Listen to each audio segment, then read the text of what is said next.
Hello student, और कैसे हैं आप सभी। और हम यहाँ पर आपसे बात करने वाले हैं कोशिका यानी कि सेल। हाँ जी, कोशिका यानी कि सेल। अब आप सोचेंगे कि कोशिका आखिर होती क्या है। तो ये आप कुछ फिगर देख पा रहे हैं, जैसे सभी जीवित प्राणी जो होते हैं आखिर किस चीज से मिलकर बने हैं। किसी ना किसी के दिमाग में तो ये विचार अवश्य आता होगा। तो चलिए बात करते हैं कि ये जो कोशिकाएं बनी हुई हैं आखिरकार बनी कैसे। अब इसके अंदर आप ये जो देख पा रहे हैं कोशिका का जूम करके, और ये सारे के सारे सेल्स से मिलकर बने होते हैं। तो हम आपको पूरी जानकारी के साथ यहाँ पर बताने वाले हैं कि कोशिका आखिर बनी कैसे है, किससे कोशिका बनी है। तो कोशिका जो है जीवन की एक मौलिक इकाई होने वाली है। अब आप जो पत्ती देख रहे हैं, क्या आप इनके अंदर कोशिकाओं को देख सकते हैं? आपका आंसर होगा नहीं। जब नहीं देख सकते हो तो फिर हम लोगों ने कोशिका को देखा कैसे, उसकी रिसर्च कैसे की। फिर उसके बाद हम साइंटिफिक लैब में चलते हैं और अपने दोस्तों से हमने देखा। तो देखिए यहाँ पर आपको सूक्ष्मदर्शी दिख रहा है, माइक्रोस्कोप। लेकिन अब ये आया कहां से? सबसे बड़ा सवाल यह था कि अगर कोशिकाएं होती हैं और उनका कुछ आकार होता है तो वो आकार हम ढूंढे कहां, पता कैसे लगे कि कोशिका आखिर कैसी होती है।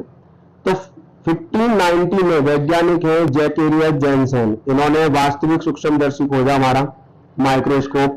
और उसके बाद एक महान वैज्ञानिक आए, रॉबर्ट हुक, और इन्हीं भाई साहब ने सूक्ष्मदर्शी का यूज किया और कोशिका की खोज की। तो सबसे पहले जो उन्होंने कोशिका ली थी स्टूडेंट, वो है पेड़ की छाल। पेड़ की छाल को उन्होंने और ज्यादा जूम करके देखा तो आप देख सकते हैं मधुमक्खी के छत्ते की तरह ये दिखाई दे रहा है। यहाँ पर मधुमक्खी की छत्ते की तरह जो दिखाई दे रहा है, यही है हमारी कोशिकाएं, सेल। और कोशिका जो है एक लैटिन वर्ड होने वाला है, यानी कि सेल्स के अंदर कंपार्टमेंट दिखाई दे रहे हैं, छोटा कमरा आप इसे कह सकते हो। तो बहुत छोटे छोटे कमरों से मिलकर के बनी होती है। अब कोशिका का सिद्धांत आप ये बताइए कि ये जितने भी आपको चित्र नजर आ रहे हैं, तो हमारा जवाब ये है, क्या ये सभी एक ही कोशिका से मिलकर बने हैं? क्या इनमें कोशिकाएं उपस्थित होती हैं? तो कोशिकाएं तो उपस्थित होती हैं, बट सवाल यह है कि क्या सारे के सारे जानवर, मनुष्य, पेड़ पौधे क्या एक ही कोशिका से मिलकर बने हैं? तो आपको ये बात हमें बताइए। तो अब बात यह है कि जब दिखते ही एक जैसे नहीं है तो कोशिकाएं एक जैसी कैसे होंगी? तो हाँ जी, तो आप लोग सोच चुके हैं सभी जीवित प्राणी एक जैसे ही दिखते हैं, नहीं दिखते। तो फिर कोशिकाएं एक जैसी कहां से हो जाएंगी? तो चलिए बात कर लेते हैं आगे की। तब आपको यहाँ तक समझ में आ गया होगा कि कोशिकाएं सभी की अलग अलग होने वाली हैं। अब यहाँ पर आप देख रहे हैं मांसपेशी की कोशिकाएं, तो ये है, और रुधिर कोशिकाएं होने वाली हैं। इसी तरीके से अस्थि कोशिकाएं होने वाली हैं, शुक्राणु कोशिकाएं और तंत्रिका कोशिकाएं। ये कुछ निम्न कोशिकाएं हैं जो हमने आपको यहाँ बताया है। दोबारा से हम वन बाय वन करके आपको ये दिखा रहे हैं।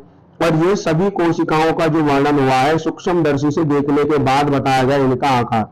अगर कोशिकाओं में आकार देखे तो सबों में बहुत छोटी होती है, तो आंखों से देखने पर भी नहीं देख सकते, इतना छोटा आकार होने वाला है। अब अगर हम बात करें बैक्टीरिया की, तो बैक्टीरिया का जो आकार होता है वो 0.1 से लेके 0.5 तक होने वाला है, ठीक है ना, मिनिमम होता है। और सबसे बड़ी कोशिका की बात की जाए तो जो आप शुतुरमुर्ग देख रहे हैं, तो शुतुरमुर्ग का जो अंडा होता है ना स्टूडेंट, ये सबसे बड़ी कोशिका बताई जाती है। अब हम ये देखेंगे कि कोशिकाएं दिखती कैसी हैं। तो मानव कोशिका, पौधे की कोशिकाएं। तो जो मानव के अंदर कोशिकाएं होती हैं वो जंतु कोशिकाओं के अंदर उनका वर्णन किया जाता है, और पौधे वाली कोशिकाएं जो होती हैं उनका पादप कोशिकाओं के अंदर वर्णन किया जाता है। हम आशा करते हैं कि आपको यहाँ तक सब कुछ समझ में आ रहा होगा, और आगे पूरा वीडियो देखिए। कोशिका संरचना, जैसे कि आप ये पत्ता देख रहे होंगे, इसमें कोशिका भित्ति जो आपको जूम करके दिखाई जा रही है, कोशिका भित्ति, ठीक है ना। ये जो है ये पदार्थ सेल्यूलोज जटिल पदार्थ से बना हुआ होता है। अब इसी तरीके से हम जानवर की बात करें तो जानवर के अंदर भी सेल्स होता है, जिसे हम कोशिका झिल्ली या कोशिका प्लाज्मा झिल्ली भी कह सकते हैं। और इन्हीं के बीच में आपको जो द्रव मिलेगा एक, वो कोशिका द्रव कहलाता है। ये ध्यान रखिएगा कि यह जंतु कोशिकाएं होती हैं और ये आपके काम आएंगी।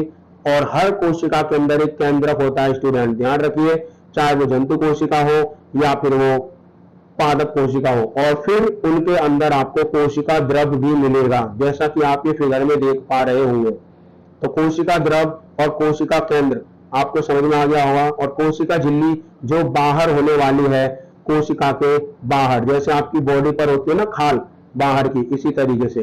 तो अंतर्द्रव्य जालिका की बात कर लेते हैं स्टूडेंट। अंतर्द्रव्य जालिका आपको यहाँ दिखाई दे रही होगी, ये भी कोशिका के अंदर ही होने वाली है। अगर हम इसकी बात डिटेल में करें तो ये राइबोसोम को कन्वर्ट करती है, अंतर्द्रव्य जालिका होने वाली है। प्रोटीन पाया जाएगा, लिपिड संश्लेषण के लिए एक बड़ी सतह प्रदान करती है। कौन? ये जालिका। चिकनी अंतर्द्रव्य जालिका, खुरदरी भी होती है, ये भी ध्यान रखिएगा। तो राइबोसोम राइबो न्यूक्लिक एसिड से बनने वाला है। और गाल्जी उपकरण की बात करें तो गाल्जी उपकरण भी कोशिका के अंदर का ही एक पार्ट होने वाला है। तो ये याद रखिएगा, माइटोकॉन्ड्रिया आपके सेल्स का वह भाग है जो एनर्जी देने के काम आता है। अब पादप कोशिका के अंदर प्लेस्टिड देखिए, प्लेस्टिड क्या काम करता है। पादप कोशिका में प्लेस्टिड आपका क्लोरोफिल के काम आएगा। और जंतु कोशिका के अंदर रस धानियां होने वाली है, और ये रस धानियां जो है कोशिकाओं की संरचना से मिलकर बनती हैं। हाँ जी, तो ये बात याद रखिएगा। तो कोशिका जीवन की मौलिक इकाई होने वाली है। कोशिका के बारे में रॉबर्ट हुक ने 1665 में बताया था, ठीक है ना। सभी जीवित प्राणियों में अलग अलग तरह की कोशिकाएं पाई जाती हैं, ये सब बातें ध्यान रखना। और एक कोशिका विभाजित होकर दो कोशिकाओं का निर्माण करती है। और सबसे बड़ी बात की कोशिका में विभिन्न कोशिकाएं जैसे केंद्रक, माइटोकॉन्ड्रिया, राइबोसोम, तो हम इन सब के बारे में चर्चा कर चुके हैं। चलिए मिलेंगे एक और वीडियो के साथ।